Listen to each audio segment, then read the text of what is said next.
Welcome back to another episode of Season 5 of the RAG podcast.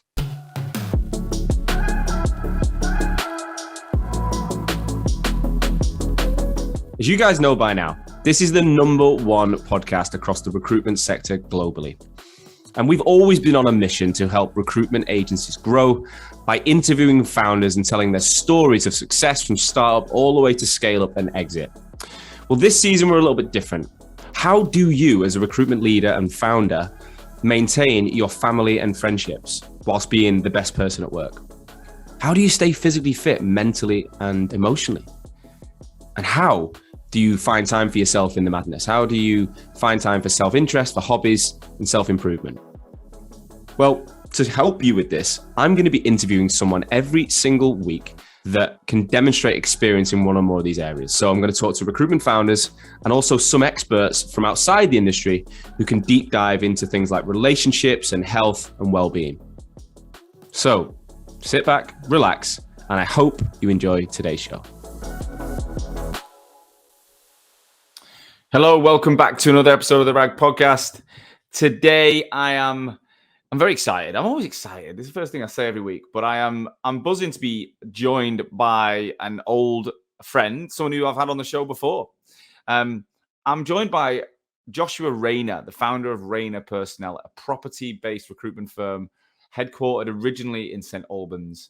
Bishop Stortford near St. Albans, but now a totally remote business. I interviewed Josh in February 2019, just as the office...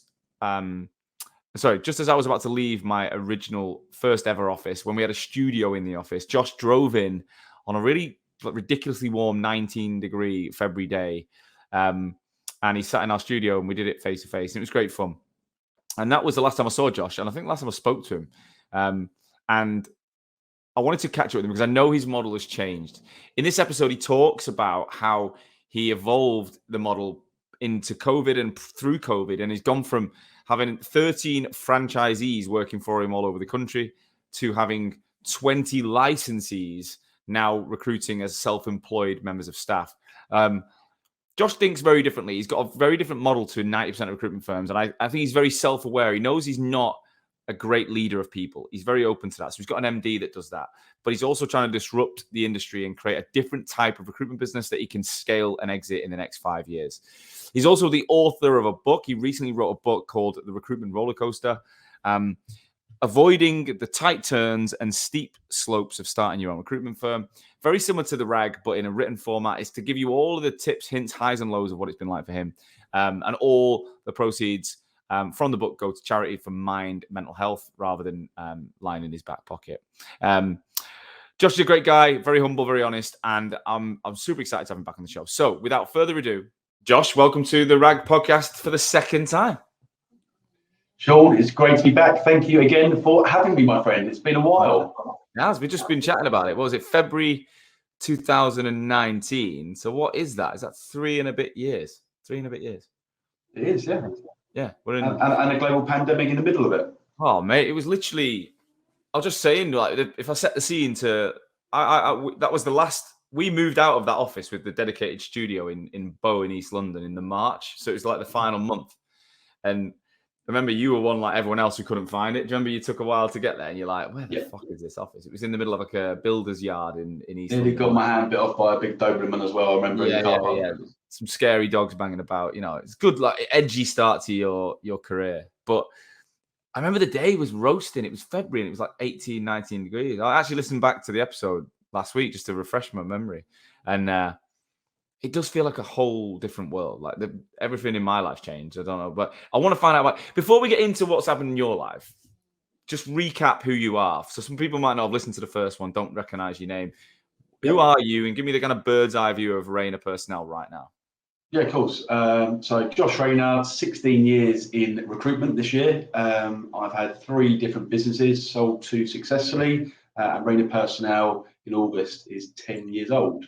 Sean. Wow. So it's a business that has gone through some changes. I think the pandemic, like most businesses, allowed you to really look at the business, streamline particular systems and processes, whether it's offices, whether it's tech, to become a leaner fresher business model. So yeah, 16 years in the industry, we focused around the property industry. That's really been my niche. I've had different businesses just outside the industry that all relate. So yeah, that's my journey so far. Wicked. So when we met last time, I think you were one of the first people that when I actually set Hoxo up, you reached out and was like, seems like a cool idea. What do you do? And we've never actually worked together, but we always chatted and got on. And I think we've seen our businesses change and evolve. Where were you at when we spoke last time? Like, because you had an interesting model that we spoke about. It was like you were like franchising things out. Tell us a bit about what you were doing at that point. Yeah, definitely. So I think like most businesses, we started traditionally, but we ran for about 3 or 4 years, and I had a bit of a rolling door issue, not because the training wasn't there or the support or the brand, but naturally we had hungry recruiters that wanted to own their own business. And we wasn't a million miles away from London, and obviously the paths are paved with gold, and we were losing really good top billers to London recruitment businesses. So we morphed into a franchise business. So some of our top billers become franchisees, but it allowed us to go out to our client base. And a lot of people that we were transacting with just been laid off because there was a bit of a crash in the property market, and they had some redundancy money, and they fancied the career change. So it allowed us to go nationally pretty quickly. So when I spoke to you in Feb of 19, we had, I think, about 13 franchisees up and down the country, geographical patches, which is totally different in recruitment. Recruitment is normally everyone's employed on a desk, in an office, bang, bang, bang, calls all day long, whereas this was a totally different model. And to a degree, we had some really, really good early success. But later on down that kind of journey, it became clear that the model was broken. What was wrong with it? I think what we did is gave away too big of areas for people to cope. The people we attracted as well, in hindsight, weren't the right people, and they were experienced estate agents, regional directors that had been used to sit in a senior managerial suite sort of position and didn't really want to get back on the tools again. So the idea was for them to grow a business under them, but because recruitment, as we know, is quite lucrative, they were playing golf Wednesday, Thursday, Friday, and I'd become more of an answering sort of phone solution rather than actually a leader. So it was like the tail's wagging the dog rather than the other way around. So did any of these people actually build teams and prove it? Maybe not work long term, but did they get the model of recruitment quite quickly and then were able to? Yeah, there was one or two. One in particular, I turned over £1 million in his first year. Built a team, employed people, built it as a proper standalone business, and that was really successful. And there's probably 2 or 3 that got there close with 2 or 3 heads, but nothing substantial to make it a real sort of standalone entity. So I think that was my issue. And as we know, when you're in a franchise, it's a 5-year agreement, and it's very expensive to exit, both for the franchisor and for the franchisee. Like a relationship with a husband and wife, or a husband and a husband, or a wife and a wife, it's really expensive to come out of and go for a divorce. So a lot of people just sort of bite your lip and you move on with it. But COVID allowed us to look at our model and change things up a little bit. So your life at the time was interesting because you were driving from near Reading Way, Berkshire, all the way over to Bishop Stortford. I remember you turned up in your car and I think you were genuinely saying to me that day, like, I'm knackered, like, you know, I'm non-stop, I'm always driving, like, I do a lot of my calls on the road. You know, how long is that journey from Bishop Stortford? It's 100 miles there and 100 miles back every day. So £1,000 a month on diesel. Literally leaving the house at 5:30, not returning until 7:30, 8 o'clock, depending on the car park that is the M25. And like I said, I was on burnout. I was literally driving 4 hours a day, every day. My car was my office. You put on loads of weight. It doesn't help your mental health. And yeah, I was just a car crash, literally waiting to happen, I think. So you were getting up straight in the car, 2 hours, getting there at 7:30, 8, leaving about 5 o'clock or 5:15. Yeah, 5, 6 o'clock. Yeah, to get back. And why didn't you? Was there too many people in Bishop Stortford to have an office where you live? So yeah, exactly. So Bishop Stortford is where the family originally come from, and that's initially where a lot of our recruiters were based there that become franchisees. Remember, I actually came to that office. Yeah. So that was the sort of hub, really. So I wanted to move it, but I didn't want to lose good people. So I decided to make the journey. It's my mistake for moving away, not a mistake, but I chose to move away So I decided to make that commute. And I think I love the thrill of being the boss, going to a branded office. Actually, in hindsight now, after COVID, it was definitely vanity over sanity. And you didn't need a 60 grand office that was Rayner personnel branded up and make loads of coffee and all the rest of it, and the sort of swanky coffee machine and water machine and photocopiers and all the rest of it. It was a great place to network, but you just don't need that, I don't think, in this day and age. So interesting. I mean, there was a post on LinkedIn. I don't know if you saw it yesterday. There's been I forget the guy's name. He's like an entrepreneur who sold his business, and he did an office supplies business and stuff. But he's basically said anyone who's working from home has got no ambition and you're going to fail. And it was like, I did see that, yeah. It's the most blunt post I've read. And I read some of the comments and people are like, you're an idiot, basically. And it's just and I get unpopular opinion. I respect people for unpopular opinions because, you know, I do think everyone's got their own side to every coin and things, you know, we don't need to agree with everyone, but his was very fucking direct. And I was like, I think there's some truth in the fact that being completely remote, you do miss things and lose things, but it's not about ambition. It's about trying to do the same thing a different way, isn't it? It's trying to like you clearly already had a creative mind the way you went down the franchisee model. So you were always trying to skin the cat a different way and you know, beat the system in your own style. And I think that's what this challenge with working remotely has been like. It's been, how do I do the same I don't get the same output out of myself and others in a different way. And some people struggle and they can't fucking do it, and other people can. And I think it's a journey, right? But go back to paint the picture 12 months after we met then. So where was the business going into February? Because I think February 2020 was an interesting month. If you remember, the market was good. Like people, everyone was having record months then. And I'd just been to Dubai and heard about COVID and didn't think it was going to. I mean, literally, my last episode of the podcast before COVID is a joke. Like, if I listen back, I sound like an idiot talking about this 2-week gap. And I'm like, did I really say that? Like, oh my God, I completely underestimated it, right? Where were you at in February 2020? We, like many, we was having epic months. The business was strong, the brand was really strong, came to see you, wanted to shout about our franchise model. Everything was going swimmingly well. And I think it was only sort of 6 months after when the real sort of cracks started to appear. So probably around June, July sort of time, I sat down. In 2019, before the pandemic. Yeah, so later that year. Yeah. Later that year, I sort of sat everyone down and said, look, guys, this isn't working for me anymore.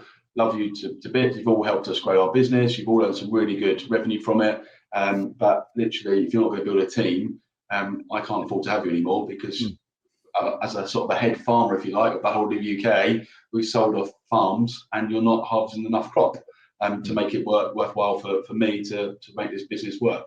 So obviously, as you can imagine, that was an interesting board meeting, which led to a couple of people leaving and some mediation before court proceedings and so on. But in the main, it was well received. After that meeting, several of them actually said, right, I totally agree, Josh. We're going to really build a business and continue to do that. And some obviously decided it wasn't for them and they wanted to be terrorists in the camp, which was absolutely fine. And obviously we had to extinguish them people from the business. So that's really when things got a little bit kind of interesting, I'd say, where we had to say goodbye to some people and other people had a bit of a rock out of them to make it work. But what I sort of knew was the model long term was never going to work because it was just too big of patches and people want hyper local kind of experience in customer care. And you can't do that servicing 2,500 businesses in each patch. You just can't get around to all of them on a daily, weekly basis to really add value. And that was really the core of what we were all about. So going into the pandemic, it allowed me to really pop the whole of Rayner personnel. It was a massive move, as you can imagine. I remember sitting there, I think it was March, wasn't it, initially, and everyone sort of going, what are we going to do? Some of the franchisees that I had said, Josh, just turn your website off. Literally cut everything. It took like completely wiped everything. And I said, guys, this will be over at some point. I don't know when. I'm like, yeah, this has never happened in my lifetime before. But at some point, it's just going to be over. And the first wave came. And I'll get everyone back into head office, all the franchisees said, guys, I'm really disappointed. Some of you have acted in a particular negative way. And unfortunately, I'm going to tear the contract up and you're free to go. So literally ended the franchise agreement. So COVID's been awful and people have lost their lives and loved ones and so on. But actually for our business, it's been quite So good.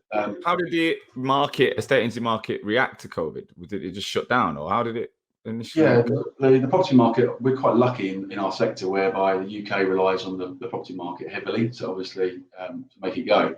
So we were one of the first industries back. But during that kind of 2 or 3 months, yeah, all the offices shut down. There's some remote working going on, but very, very little. But as soon as the government announced that estate agents go back to work, we were probably one of the first sectors to go back. What did you do in that?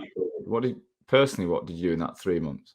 I was actually still recruiting, but I've got some other people in different sectors. So I was finding chefs, I was finding all different kind of random stuff just to keep me busy and entertained. I was obviously dealing with a lot of headache from the business side as well. So talking to suppliers, trying to renege deals and see if we can get some 50% discounts on our service providers and so on, and still running the franchisees and dealing with the disputes on a day-to-day basis. So I think actually during that COVID lockdown, I was probably busier than I've ever been. Literally 7 till 7 at my desk. I remember my wife saying, "Josh, the world stopped and you're still working."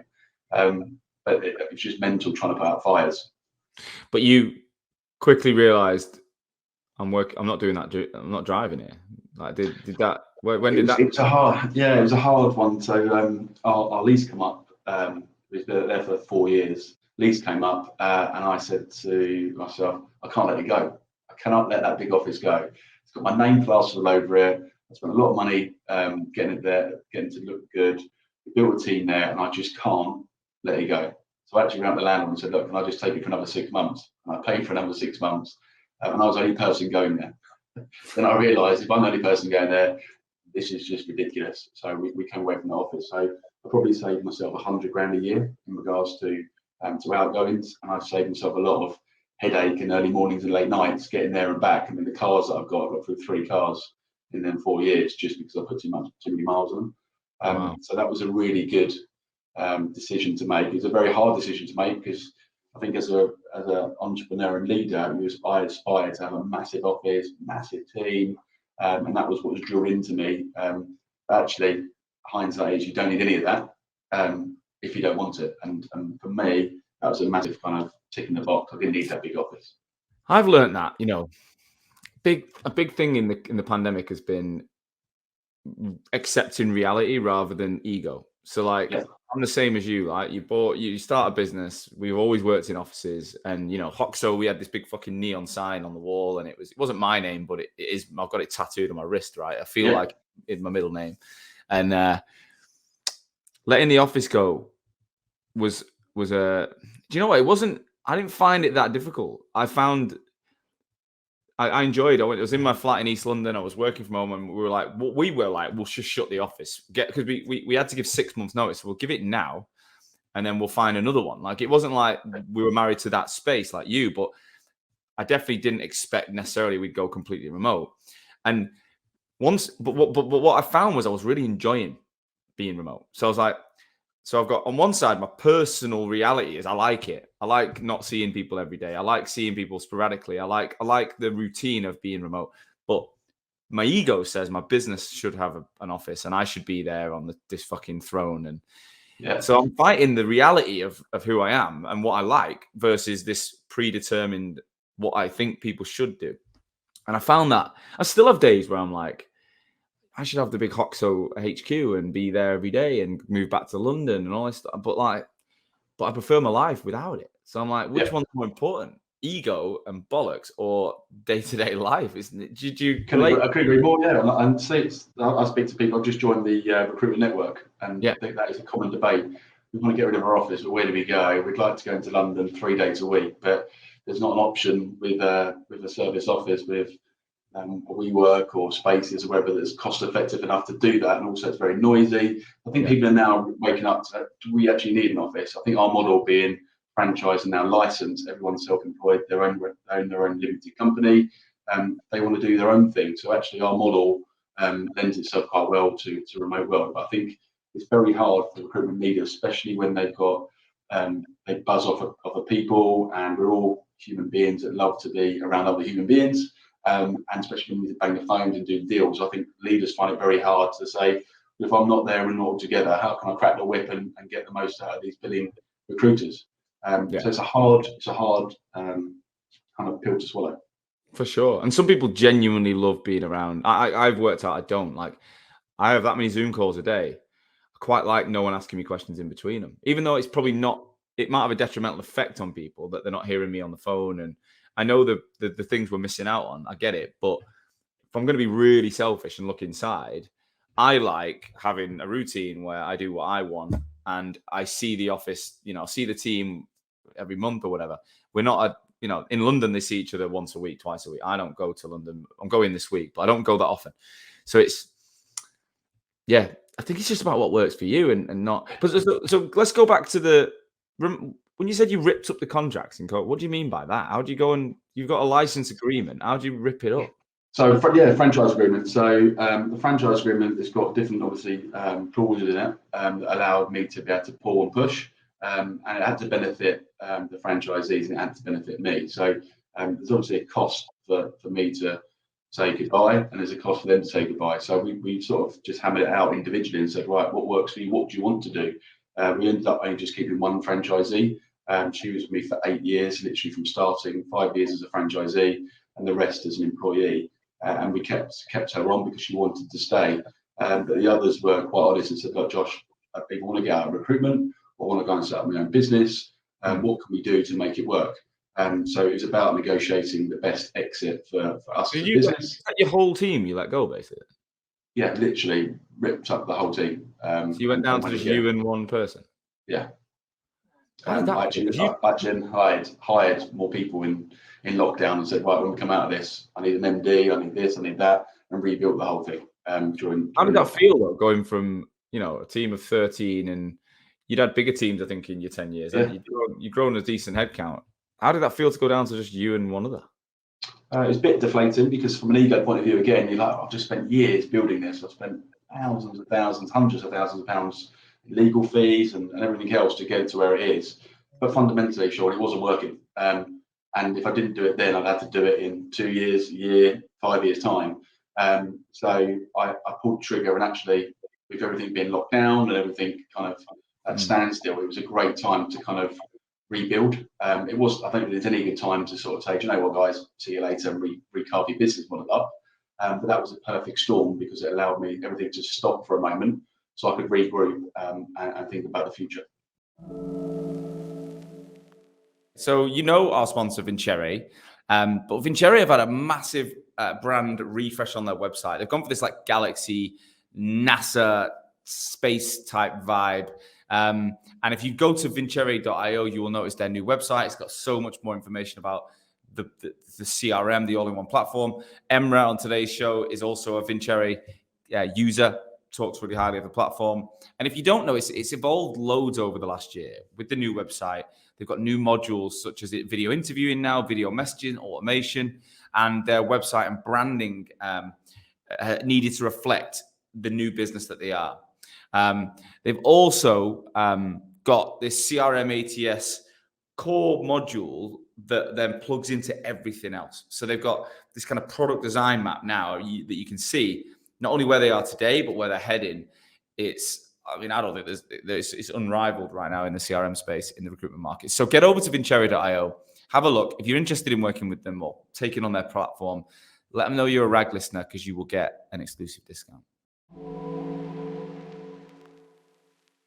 Did you feel a weight off your shoulders though when you did it, when you made those calls and you got out? Yeah, I think at some point when we first sort of had them calls, it was kind of very lonely because you've sort of just gone, right, I've got all these people down to yourself.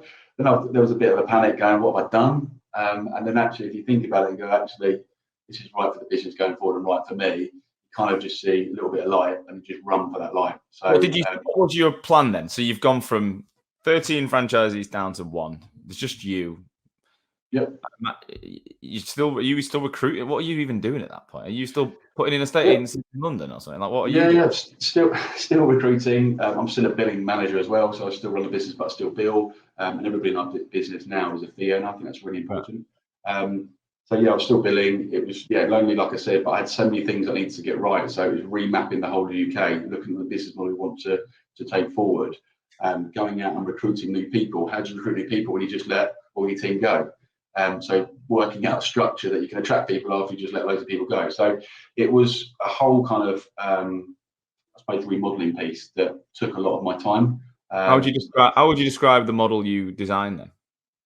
Model design is very similar to the franchise model, but from all the learnings over the last 4 or 5 years I was doing it, I've taken the best bits and obviously dumped the bits that didn't work. So we've made the areas a lot more smaller, so 500 physical offices per patch.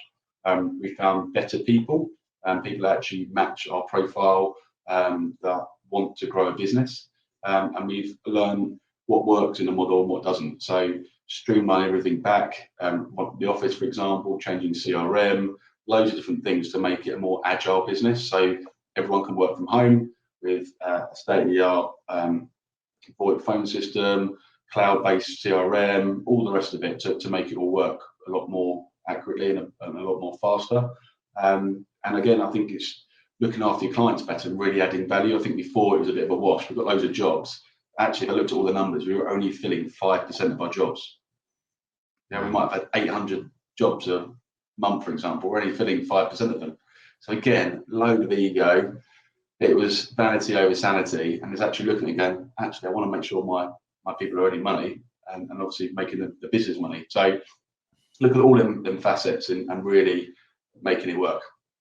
Lots of planning, late nights. So when you said you've gone from franchisee to licensee, tell us what's the difference? I've got no idea.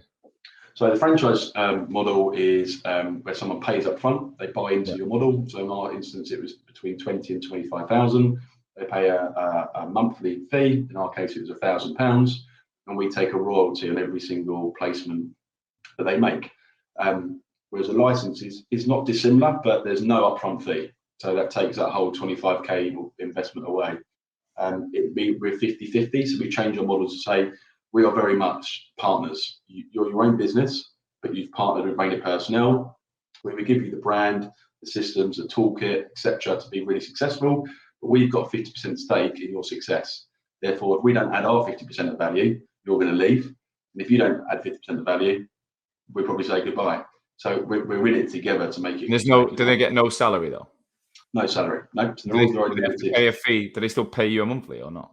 Pay us a monthly fee, and that really just covers the technology. So it's a low fee that covers their CRM, phone, job boards, LinkedIn, all that kind of stuff. Right. So the 50% then is not for all that. The 50% is for the value you add on top of that, is it? Yes, correct. Yeah. So our 50% real value is we're their accountability partners. We go out and find the national clients. So we've got the brand in terms with most of the national clients. They get access to that straight away. And we've obviously got a database that's been going the last 16 years. So it's got a majority of everybody in the industry that's already in it to get access to that. The brand, the website, the events we go to, all that kind of jazz. That's all part and parcel of their 50%. Right. Okay. So how has that evolved then? So when did the first licensee come on board? So we had a couple just before the pandemic start to sort of trailblaze it, and it was working really, really well. Obviously, then COVID happened, and then we come out, and they were then back to bidding again. But I'd probably say our first licensee probably joined just over 12 months ago. The people we take on board, it's really hard to teach the property industry. So we normally take property people and teach them recruitment because we find that a lot easier. So all of our people, we've now got 20 recruiters in our business, so more than the franchise network within a year, which I think is quite impressive. And they're all property people that we've taught recruitment. They're all doing exceptionally well. We had our best ever quarter that we've ever had before, during franchisees and before. So it's obviously something's working. Obviously, the market's really strong at the moment. There shouldn't be any recruitment businesses that are finding it tough and not making any money at the moment because it's like taking candy from a baby.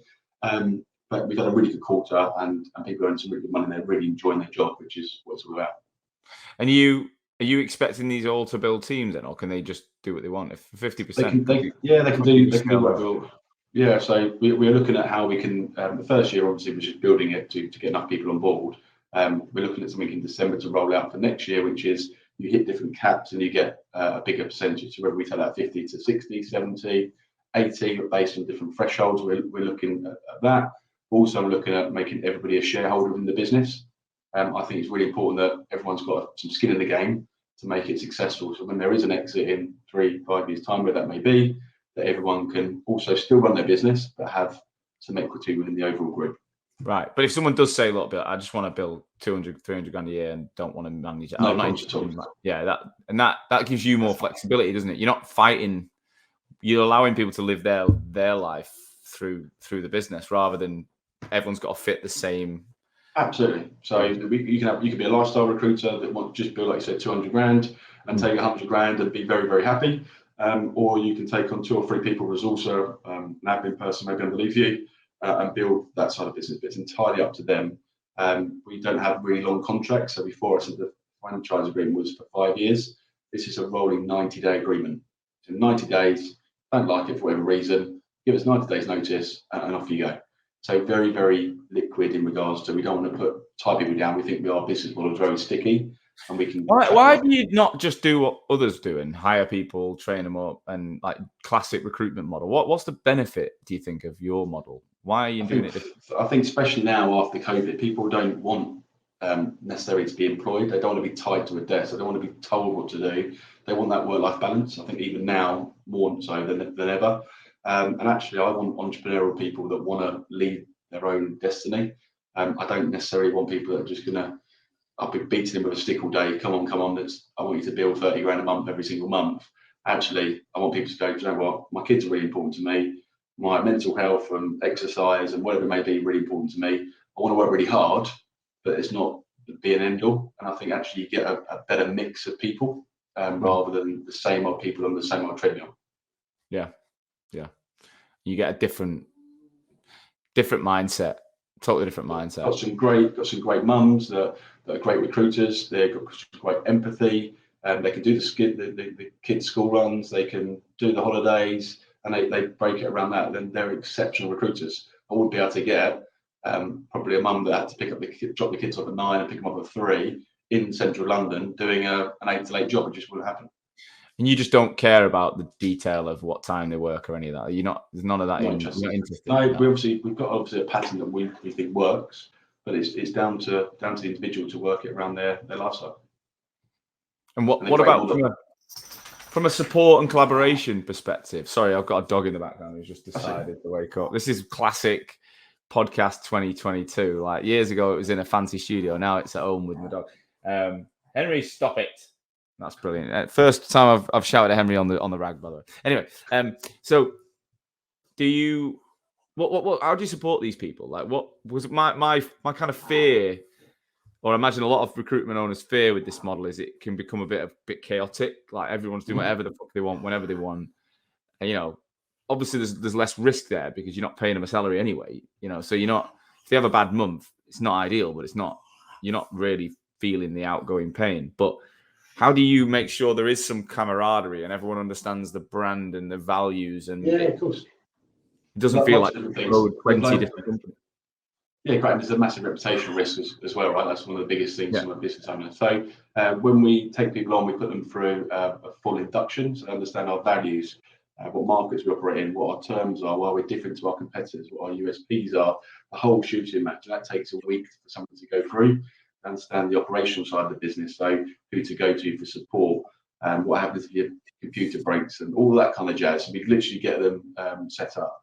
Everything from accounts as well. So when you do your first placement, how do we actually invoice and who collects the money and where does the money go and when do you get paid and all that kind of stuff. So we take everyone through a full induction. But it's constantly, it's like one of them stickers on the back of on the bumper. It's the training is not for a week, it's for life. And we're constantly, we meet up every fortnight, east and west in the field. So we get together, we have a breakfast, we have a lunch, we have a couple of beers, whatever it may be, every fortnight. And we meet once a month in London where we add value by having a big board meeting. We have meet the client events where clients come in and pitch their business to us. We're constantly on a weekly phone call, a Zoom call as well, making sure that everyone's happy, they're hitting their own personal performance indicators. And they sit down and we go, right, what do you want to earn? And then we work out where they are. And every quarterly, we have meetings with them to say, look, are you on track? What can we do to help you get there? So there's that accountability partnership from us as well. So it might sound chaotic, but everyone's got a structured day. It's all about time blocking our business, as you know. So everyone's got their time, whether it's they go to a school drop off at 9 or they start at 7. It really depends on the individual. But actually, everyone's consistently billing every single month at the moment, and they're hitting numbers they want and that we want. And actually, if they don't do any deals, it does really affect us, because I've still got, I might not have that swanky office anymore, but I've still got accounts, I've still got operations, I've still got an MD, I've still got me, I've still got website, CRM, and all that kind of stuff that is literally my PG, if you like, on the business. So I need to make sure them basic costs are met.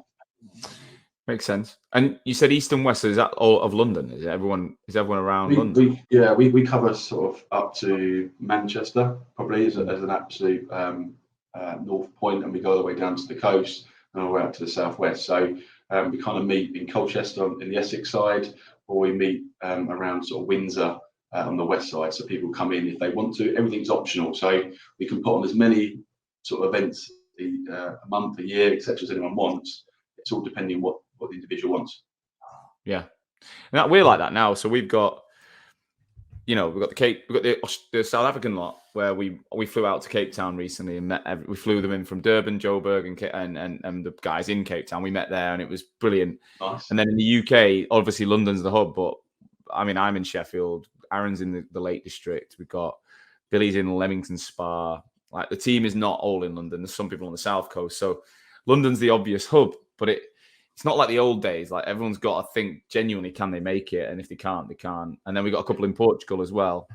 And then we've got one in Barbados. And unfortunately, she's not, unless she flies home to England, when she doesn't get to any of it. But it just works, It just works for us at this moment. And I think that's what's important. So you then, you've grown 20 licensees. Where's it going to go? Like, and what does a day look like? Two questions. So what's the day look like for you now? Yeah. What you actually doing in terms of your job? And then where does the business head? What are you trying to achieve? Yeah, fine. So for my job really is to be the face of the business. So I'm still going out winning national clients, keeping national clients happy. But also I want to get back to being a recruiter. I love doing deals. I love helping people. So I sort of hang around in the C-suite and the senior management sort of teams. So I'm still placing probably 3-4 people every single month. In any across the whole of the UK, or you specifically? Yeah, across the UK in the property sector, from sort of CEOs to CMOs, CTOs, that kind of MDs, that kind of level. And I'm still doing 3 or 4 of them every single month without fail. Why is that important? If I put that head person in, guess who then gets the repeat business and the recruitment for everybody after we put that senior individual in. So it's really important that I keep doing that, and that kind of fuels the fire for everybody else to then make hay for other roles in the business. So that's probably 80% of my job is to still bill. I love billing, can't help it. And the 20% is really to be the face, go into London, meet clients, schmooze them, make sure they're happy, and support our MD Russell to make sure that he's got all the support that he needs to be able to give out to our associates. What's the MD role, and why don't you do that? So MD role, very good question. So I knew that I know, and most people have got lots of weaknesses. My biggest weakness is I've got no patience. Really, really bad people manager. So you can't manage self-employed people because, one, you break IR35, but you need to lead them. And I get really frustrated. I can show somebody once, twice, 3 times, and after that, I'm like, I don't know why you don't get it. And it gets on my wick a little bit. So I need somebody who's really caring, that had managed lots of people in the past. And Russell and I have known each other for 15 odd years. One of my first ever clients, and he was a sort of a loggerheads of what he's going to do in his career. He worked for a company for 30 years, and I said, look, come and join me. This is what we're going to build. It's gone to the ashes. We need to rebuild this thing. You're the perfect man to do the job. And he's one of these guys where in the industry no one hates him. And as you know, in recruitment, you either love or hate it, because you either headhunt somebody's staff or you provide the staff. So he's one of these guys that everyone likes him, had a really big following, and he generally cares and wants to help people and has given them the time, and we're giving the time and time again. And I know that I needed someone to do that on a regular basis, because I didn't have the time, because I wanted to get off and start billing. So that's why I got the sort of yin and yang, really. I needed someone to help me lead the charge. Did you ever struggle with that? Again, a bit like I wouldn't say I'm that dissimilar. I wouldn't say I'm an awful people manager.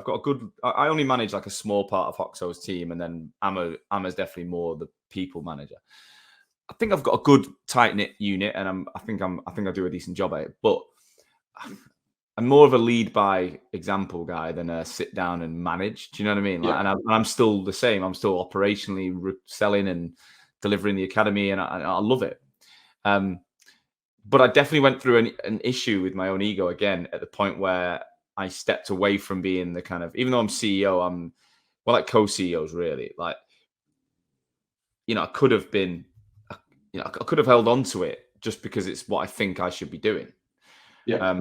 Did you ever go through that where you're like, Yeah, I think that, and I still probably middle with stuff, and Russell, I probably do Russell's head on a day-to-day basis because the stations still reach out to me and I still reach out to them. But you've got to realise you're not great at everything. And I thought back in the day, probably 3 or 4 years ago, I thought I was Superman. I could do everything. I could bill, I could manage, I could run business, I could do finance, I could do everything else. And you realise very, very quickly that you can't do everything. And actually, scaling a business to where you need to get to, you need the right people on the journey with you. So actually, Russell takes a lot of pressure off me. I know that he's stronger there than I am, and I do the other stuff that he's not so good at. So it kind of works well. Yes, part of me goes, I need to meddle a little bit, and I still need to be the face of it, and I need to make sure everyone's all right. But it's just ringing up and have a bit of banter with these people rather than going right and going for a proper kind of leadership role with them. It's more of a sort of a friendly relationship, which I much prefer as well. Yeah, I think if you're looking at recruitment owners in general, they typically will be one of the two. They typically either more outwardly facing and naturally client facing, or they're more people driven. And yeah, I think if you can place your strengths in that role, it's really important. And if you're aware enough, like me and you, then you need to find. Luckily, my business partner was there, and he's better at me. But if you haven't got that, then you've got to go out and find someone. Absolutely. So where are you heading? So you're at 20 now, which is rapid 20 fire. now. So so I've got big plans and obviously a plan made out. So we need to get to 25 heads in the property side, and I want to do exactly the same in our B2B side. And B2B is business to business sales, right? So we're putting in people in customer success, business development managers, account managers, etc. Initially in what sector? Initially in prop tech, because it kind of talks to the property industry, but we're probably going to different verticals. And the idea is to have 25 in that. And then we need to go out and we need to go and probably buy a business. And I really need to get into temps. So I need to get 40% of our revenue into the temp side of business. And we're just perm at the moment. So that's something that was a massive focus for me. Yeah. So this year was about building the heads to where we need to get to, which we would do easily with the property side. We need to get the B2B side to mirror that. And once we're there, then next year it allows us to same model on the B2B side. Same model, yeah. Yeah. Yeah. And so then, I just had a lady join me, 16 years in CRM, selling CRM into the property industry. She made 26 grand or billed 26 grand in the first month, never done recruitment in her life. And obviously she's taken half of that money, which she hasn't earned before in 16 years selling CRM. So it's very lucrative. But you just got to get the right people that actually want to push on. Yeah. And then the temp agency, though, that's got to be more traditional, right? You can't have a lot of licensees recruiting temps. Yeah, definitely. The temp, we won't kind of touch. We'll just rebadge it and build it in. But that would be an office with people to PAYE, and we run it like a traditional business. But if I can get that to 40% of my turnover, that's really what I need to do to get my EBIT number to where I need it to be to sell it. So that's the sort of journey we're going on. And by sort of joining these networks and speaking to you about branding and bits and pieces, that's really what I'm trying to get to, is an ultimate sale, which I think any business owner wants to get to. It's just how quickly you can get there and getting the right people around you to make you get there faster. So what does that sale look like for you? Where do you go after that? Sean, it's a great question. I don't know. So I'm 35, 36 this year. By I'm 40, I probably want to look at an event. Does that mean I disappear into the sunset? Probably not, because my wife spends a lot more money than I can make. But I'll be probably doing something else within the industry. I've just built a technology business, SaaS business in recruitment. So I'm quite keen to launch that next year. So I'm sure that would take me in another direction in that technology space. But my core focus is Rayner personnel, get into a size where there's an event in sort of 4 or 5 years. Yeah, so we're the same age, right? And I said that. I started Hoxo at 30 and I said I'll be out by 40. That was kind of my initial plan. Whereas I don't really think that way anymore. I don't know. I think because I'm a bit like you. Like, what would I do next? Like, I'm, I'm not going to quit. I'm not going to retire. I'm not going to sit there all day. I'll just get fat and drink beer, and I would become a fucking. And everyone I've listened to on the show that's told me about an exit, they've all been a bit underwhelmed by it. I think the people like Ed Stevens, 94 Group, I interviewed the other week, incredible, and he sold Eximius, and he had a year out with his young daughter and his wife, but he sounded so calm because he knew what he was doing next. He already knew, so it wasn't like. I think the people that sell with no plan typically fucking get anxious and drink and struggle. Spend all your money and then try and go again, and it's probably a bit. But I think the people that go, right, well, I already know while I'm selling what the next horizon is, or the second chapter, or whatever you want to call it. They're the ones that tend to enjoy the exit the most. So it sounds like you've got some ideas, but you're not getting too carried away with what will be next. Got some ideas, and it's quite exciting. I'll share after this. But again, it's in its infancy as well, so it'd be good to get your thoughts around that. But 4 years, 5 years is a long time. I mean, if you asked me that 5 years ago, no one knew that we had a pandemic. So I think it needs to be a little bit agile, it needs to be a bit fluid. Things can change all the time. You can have a plan, but you just need to flex that plan, don't you, around what the life and the world throws at you at that time. But yeah, that's the idea, and then go into another business from there. Our second sponsor is always District 4. District 4 have worked with me or been a partner to this show for a long time, and they are designing a business that effectively wants to give recruiters their time back and also allow them to start a business. So do you want to have more time? Do you want to build more money? Do you want to spend more time with family? Do you want longer weekends? Well, all of D4's members have found that. You know, they don't have meetings and commuting and all the unnecessary shite that a lot of recruitment businesses put their teams through, especially when they start and they think they have to keep all of the structure that they've had before. Sometimes for people like you, and I'm a bit like that. I like to wake up and just know I can control my destiny on a given day. And District 4 allows you to do that. So if you're someone who wants to start a recruitment business or has already started and is struggling to scale in the way that you want to, not the traditional way, then get in touch via www.district4.io/Hoxo. Check out what they can do. What I want to get onto now is this interesting chapter of your life. Special word, chapter. But you recently became an author, and you sent me a free copy of the book. It's called The Recruitment Roller Coaster. Avoiding the tight turns and steep slopes of starting your own recruitment agency. I noticed, obviously, you were promoting this. I wanted to get you on the show and talk about it. I didn't know you were going to send me a free. Well, you did send me a free copy to my old office in London, this is pandemic problems because I'm not even, we don't even have that space. Someone else has got a copy. Hope they're enjoying it. I haven't read it yet. I will be reading it, but give us the backstory. Why the hell have you become an author? Like, as if you're not busy enough. Yeah, dyslexic, not very academic at all. I was being asked loads and loads of times, Josh, you started off in recruitment very, very young. You've had some great success, but you've had some massive failures. You should write a book. Time and time again. Yeah, one day I get round to it. It's a bucket list thing. And when we come out of the initial lockdown, I got Steve Guest to come in and do some kind of workshops with our people. Yeah. And I was fascinated about his story. And he just obviously became an author. And I said, do you mind just hanging on? I just want to quiz you a little bit on your book. How did you start? What's the cost? How did you sort of go about being an author? Because I had no clue whatsoever. And he kind of inspired me really to say, look, Josh, if you want to do it, you need to just crack on and do it. So during that second lockdown, I think once or twice a week, 5 o'clock in the morning, I got on the phone to a ghostwriter in Vietnam, who's the same as Steve's. And we literally had an hour and a half just going through my story. I also had to have some homework, which was, me and homework don't really get on, never really got on when I was a kid, let alone now. And so it's quite challenging. It took me on a bit of a roller coaster in my life, because actually you have to think back about what happened. And you sort of you've got a bit of achievement, I think, at the end. We're going, actually, I've downloaded all that stuff onto somebody. They're now going to help me create it into a book. And really, I'm sure it's about trying to help people. My biggest why is trying to help people, whether that's find them a job or help a company find a great talent. And this really is just to help a budding entrepreneur set up a recruitment business, or somebody that's recently sort of been in recruitment for the first sort of 5 years, navigate their way through recruitment. Because as people know, it is a roller coaster. You have some really good times, but you have some real bad times, and it's about trying to equal them out as best you can to make sure you can ride the wave. Oh yeah, I mean, this whole podcast is designed for the same reason, right?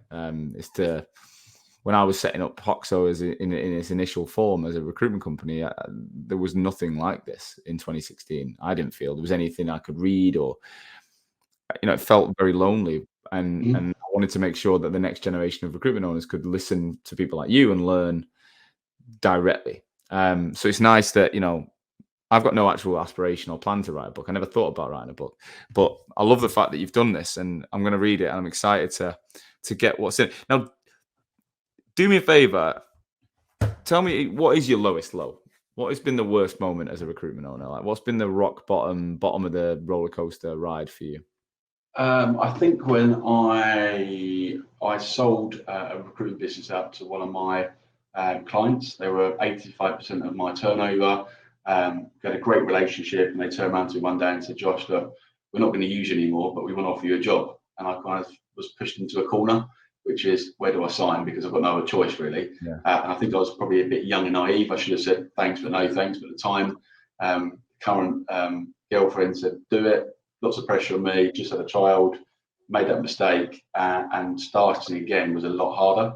When the kind of wheels are going, it's a lot easier to keep pushing forward. But you've got to literally start from cold again.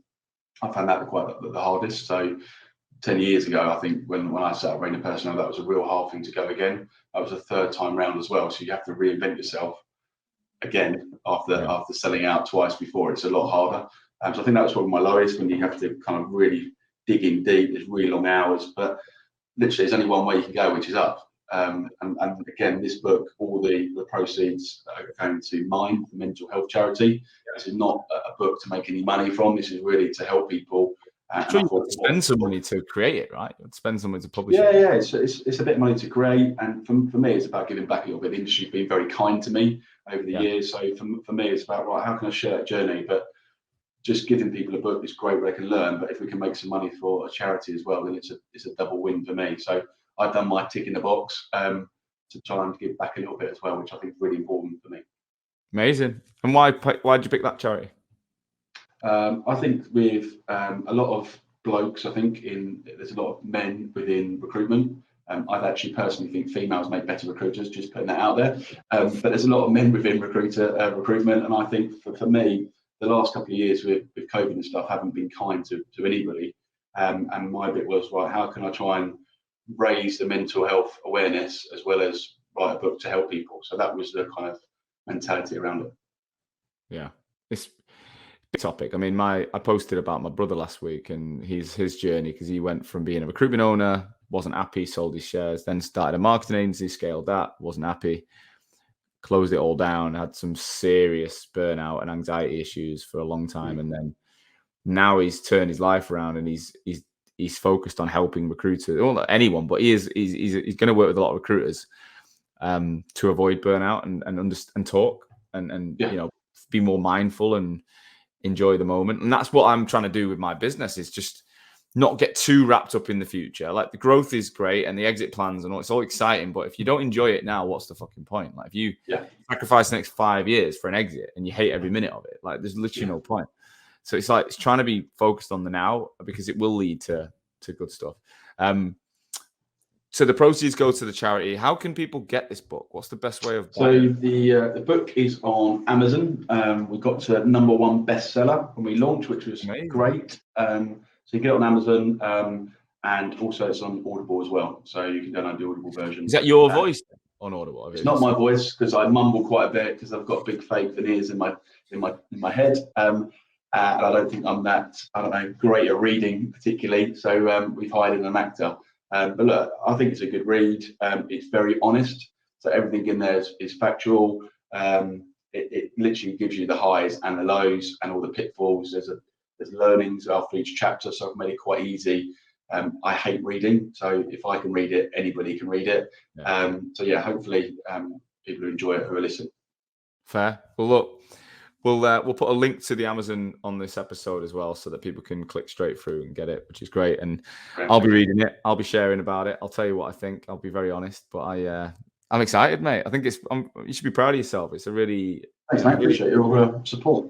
it's a difficult thing to be so vulnerable and so honest. You know, I've learned over the last few years that being more open with how I feel about like my divorce and all the different things I've gone through, it's only benefited me than holding it together. It allows you to do it, doesn't it? And even my close friends and my family said, Josh, you're giving away all your secrets to your competitors and other people that can just copy your model. I'm like, so what?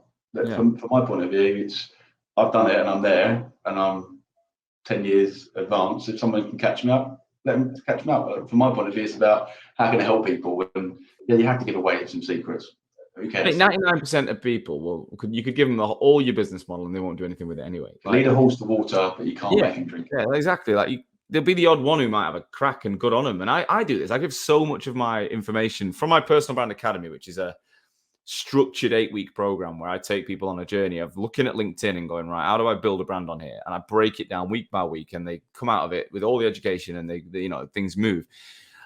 I probably give away 90% of the information in different ways on LinkedIn for free all the time anyway. It's just, I put it in a structured way and it's, if someone works for you, it's going to be a lot more, you're going to benefit them a lot more than reading the book, but you're going to give away a lot of the same stuff in a different way. So, I'm all about giving out value and it's good karma as well. Talking about mental health then, and, we've got a couple of minutes left. That drive, like I could physically see on your face when you came in 2019, it was more of a, it was a necessary evil that you were doing it. You weren't bugging about it. So how has your life evolved now that you don't have that office? I imagine you still go to Bishop Stortford because you've got a child over there and family over there, but what's your life like now? Yeah, it's much better. And I think when you saw me, I was probably a bit grey. I've never, thank the Lord, never suffered from mental health. I've had some ups and downs, but I've never really suffered, I wouldn't say, from mental health. But I was burnt out. When you're doing 4 hours in the car every single day, and also I was doing that probably on a weekend as well, because I took my daughter back on a Friday, then took her back on a Saturday. So I was doing it pretty much 6 days a week most of the time. So I was grey, I was still overweight, but I was a lot more overweight because when you stop at a petrol station, it's easy to buy a Mars bar. So from a health perspective, it was just not good. And now I can wake up, I've got more time with my kids, so my relationship with my wife's much better. My relationship with my kids are much better. And actually, I was probably a statistic waiting to happen. I was probably going to have an accident on the motorway at some point. So from my point of view, hopefully cut that statistic down a lot. But I just feel I've got more life back, more energy back. I'm not drained as much. Just much happier in a better place. So do you work at home or do you have an office near your house now that you get out? I work at home, got a study in my house. So my kind of routine is get up in the morning, shower, see the kids, have some breakfast, jump in here, and then I either pick them up from school or finish at 5, 6 o'clock, spend some time with them, put them to bed, etc. So I get more time with my kids, which I think is really important. They're only young for so long. So yeah, I think it's just a better overall working relationship. There's days, don't get me wrong, where I've got a lock on my study door, they're screaming their heads off outside. I try to have a Zoom call. It's not all glorious all of the time, but it is nice to be around. If there is an emergency at school or wherever it is, I'm only sort of 5 minutes away rather than 2 hours away, which has been an issue in the past. Well, I've took an office recently because obviously I moved in with my partner and her kids in late last year. So 4 o'clock is the time that you typically get home, and I'm still working till 6. And I do find that, it's been a challenge on certain days. So I typically go to the office in the afternoons for only for like 3-4 hours, or maybe 6 hours. Not every day, like today I won't, but most days, Monday, Tuesday, Thursday, Friday, I'll typically be out in the office for a few hours in the afternoon. Yeah. So the main reason is they can get home and be themselves and shout and scream and not feel like I'm having to be like quiet because I'm on these big Zoom calls and I'm presenting stuff. But also when I get home, and I'm still not home late, I'll be home at 6. I can walk it in 20 minutes or drive it in 5. So it's like round the corner, really. And I come home and I feel that I can close that chapter a bit. And whereas when I was here, it was like, the last 2 hours of every day was getting interrupted a bit. So mine's a hybrid of that. I'm always in home in the morning. I love it. And then I kind of love getting out as well, walking to an office and just having a bit of space. So will I have it forever? I don't know. We'll see. I think once we're going to buy a house next year, we'll get a bigger place. I would like to have one of them garden houses, garden offices. Yeah, exactly what I'm doing here, just converting the garage upstairs. So that's my own space. And I think I think it's right for the kids, and I think it's improved their lives and improved the wife's life, because I'm sure that she keeps the kids away from the office at particular times when she can hear them on the phone. So I think like, everyone's got to be happy, and everyone's happiness everyone deserves to be happy, don't they? Yeah, exactly. What about your own health and well-being then, in terms of you're not on the road as much, you're not eating Ginster's pasties at a petrol station. Don't get me wrong, I'm not that fat, but there's nothing worse than a petrol station. I need to sort. It's terrible. I do need to sort myself out. So in regards to going out and getting fresh air and walks and stuff, I'm terrible. So really? I might go in the garden for a cigarette. I think that's as much as my healthy walking goes. Really? But I do need to get out more. And yeah, that's one thing I need to work on. But I'm just tied to my desk. I'm working. But I do need to make some. There's no better time when you're working from home to go out and nip out for a walk or a run or a cycle or whatever it may be. You need to get a dog. Yeah, I need to get a dog. I did buy one in Pelotons that lasted about 4 months before we sold it. So didn't really use it at all. It's just become a close horse rather than an actual bike. So I need to look at that, but you can't win them all, right? So that's a goal that I need to achieve. Well, I'm doing a running everyday challenge that you can join whenever you want. So every month I start a group for free on WhatsApp of recruiters that join me, and I do a running everyday challenge. So I've ran nearly every day this year. I think 8-9 days I've not ran. I only go like 20 minutes, and I don't go fast, but getting in the routine of running for 20 minutes in the morning, it's game changer, mate. You should join the June group. We just started. Set me up on there. Yeah, you got to get your arse in gear. No more fags in the garden. Get out running. Josh, thank you so much. It's always a pleasure talking to you. Thank you. Really appreciate your time. If anyone's listening and wants to pick your brains on your model, your ideas, or work for you, whatever, LinkedIn the best place to get you? Yeah, great. Like last time we did the rag, we had probably about 10 people reach out. Really lovely people. And look, I like giving back, so it helps me give back as well. So if I can help anybody at all, LinkedIn message Josh Rayner. I'll come straight back to you, and we can see if we can help. Legend. Well, look, part 3, we'll get you back on in the future. I wish you the best of luck in everything that you do. And I hope people do reach out. We'll catch up with you very, very soon. Okay. Sean, thank you so much. Thank you, as always, for listening to today's show. I truly, truly hope that you got value from it. That's the only reason I take time every week, is to ensure that my audience, future and existing recruitment owners, are learning from each other to make this industry that I love so much stronger. Today's episode was brought to you by Hoxo Media.